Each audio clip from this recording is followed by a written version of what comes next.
No importa, no me importa. ¡Ven, puta! Lávame la mano, chaputa. Lávame la mano, chaputa. Lávame la mano, chaputa. Lávame la mano, chaputa. Lávame la mano, chaputa. Lávame la mano, chaputa. So my name is Armando, also known as Bad Puppy, and I am a DJ and I am co-founder of the collective The CuloNizers. It's a collective of people from Latin America, queer and trans and non-binary people that we try to find a community with people in Germany and around the world, making parties and fundraisers and other projects. It has been for 1 year now. So the main idea of this collective is to look for the community in Berlin specifically, and also to find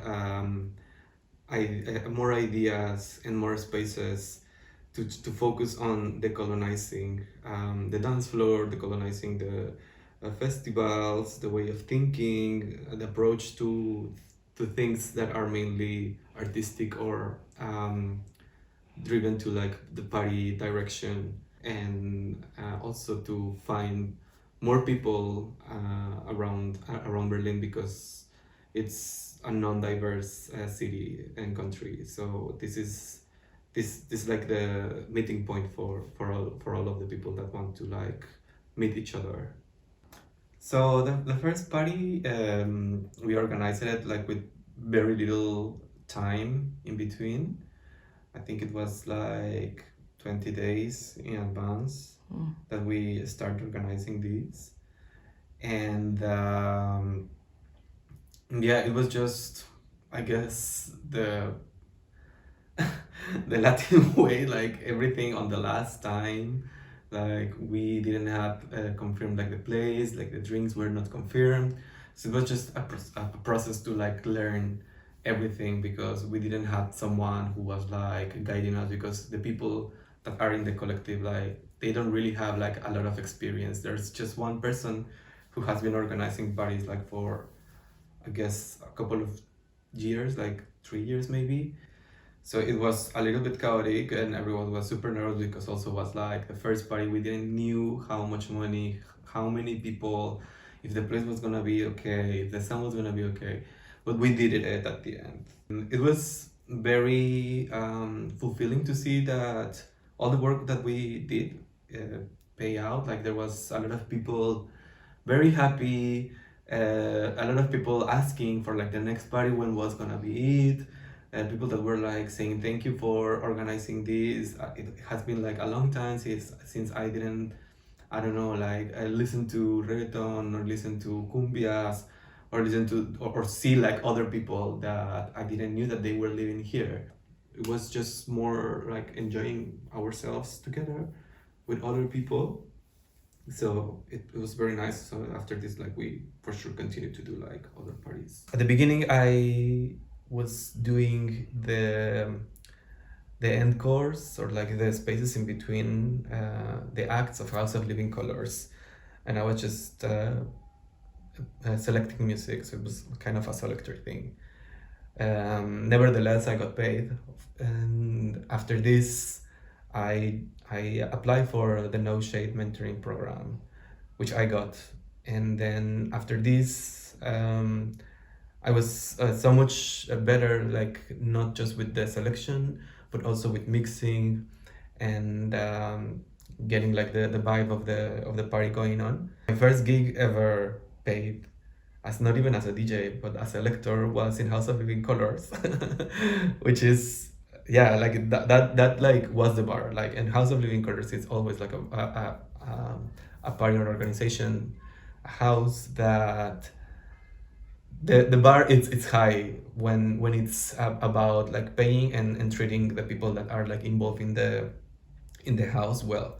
I was very glad that it was the first thing, because that helped me to just empower myself, not just because I knew that I got it and I knew that I could do it, but also because of the people around that could trust me, and they were trusting me all the time.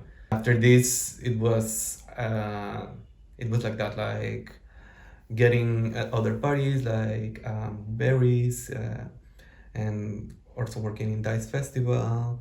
Yeah, I think it was like a good introduction, doing it with my community and with the people that I trust and that I admire, and that I know that they have been through similar situations as I have been.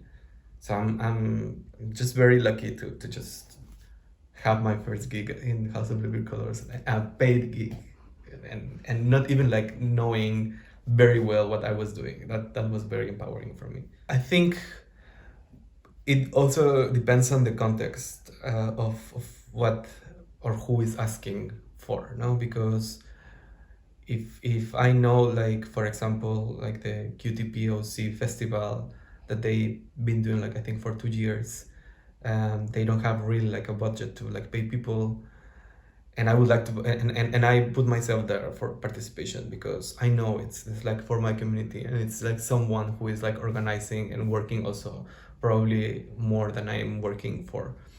So like these conditions, or like soli parties, or events where they don't know exactly if there's gonna be a budget or like money, I will do it like because of the community, because I want to also give back to them. And I think I will still continue doing this because it's what it made me, and I'm not gonna forget that. Like working for exposure, like it not just only affects my work, but also I think it also affects the new people, or the people that are like starting also. It's just doesn't help anyone at the end, I guess. But yeah, I think I'm just like nervous about like to not do it, because it's just like, oh, maybe this was my chance and this was like my opportunity to do, I don't know, like to get like into that point where I don't need the exposure or whatever. It's difficult also to just say no.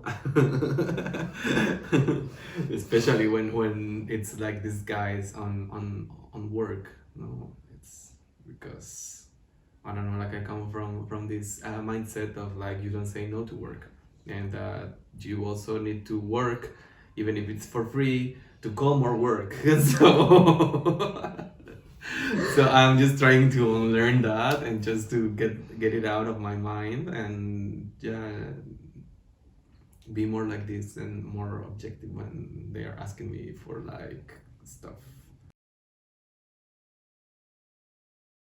This phrase that my mother said a lot to me: para atrás ni para impulsarse.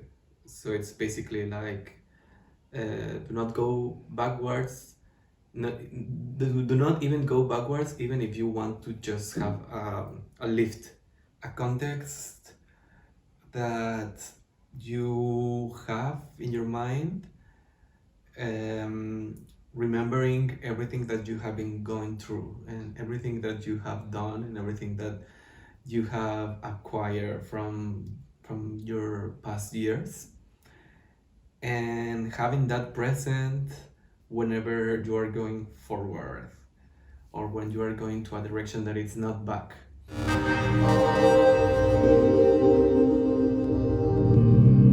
Nice.